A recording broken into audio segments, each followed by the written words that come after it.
Having had a child that only recently passed through the preschool stage, I know very well the challenge parents can face when it comes to feeding a child nutrient-dense food that they will actually eat.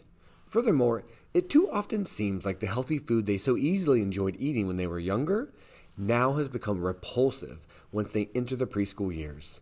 Perhaps you too can relate to my struggle, and if so, we are far from alone. Current intakes show that from an early age, dietary patterns are not aligned with dietary guidelines. The chart on the screen shows the Healthy Eating Index score for children across various age groups. The story this chart shows is that as children become older, their dietary patterns become more and more unhealthy. Preschool children between 2 to 4 years of age actually receive the highest Healthy Eating Index score compared to children between 5 to 8 years, children between 9 to 13 years, and children between 14 to 18 years of age. However, while preschoolers receive the highest Healthy Eating Index score, their score of 61 out of 100 indicates that their overall diet quality is still poor and has a lot of opportunity for improvement. The figure on the screen displays the average intakes of the food groups compared to the range of recommended intakes at the calorie levels most relevant to preschool-aged males and females.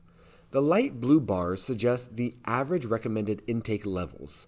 The purple dots point out the average actual intake levels.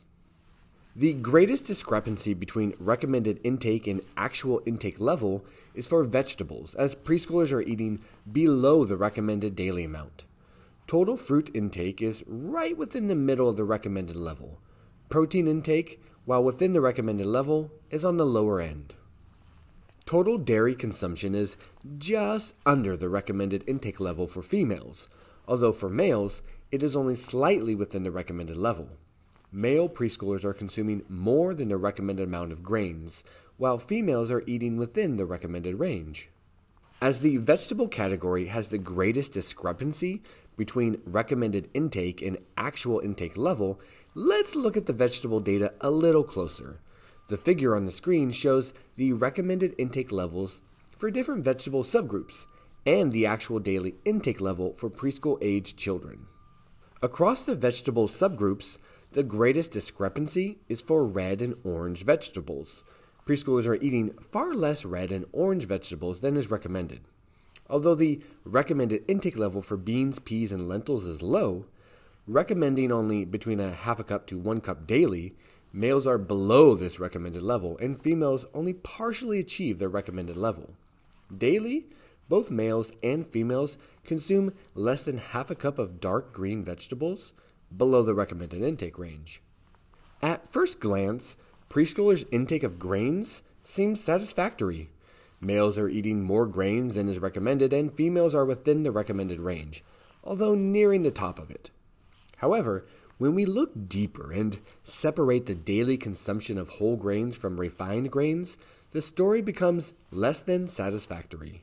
Both males and females are consuming far less than the recommended level of whole grains and consuming far more than the recommended amount of refined grains. The figure on the screen shows the recommended intake levels for different protein subgroups and the actual intake level for preschool-aged children. For both the subgroups of meats, poultry, and eggs, and nuts, seeds, and soy products, children are achieving their daily intake recommendations.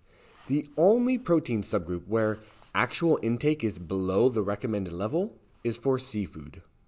The figure on the screen shows the percent of preschool-aged children exceeding the recommended limits for added sugars, saturated fat, and sodium, along with average intakes of these components. Alarmingly, preschool children are exceeding the recommended intake levels for each of these categories.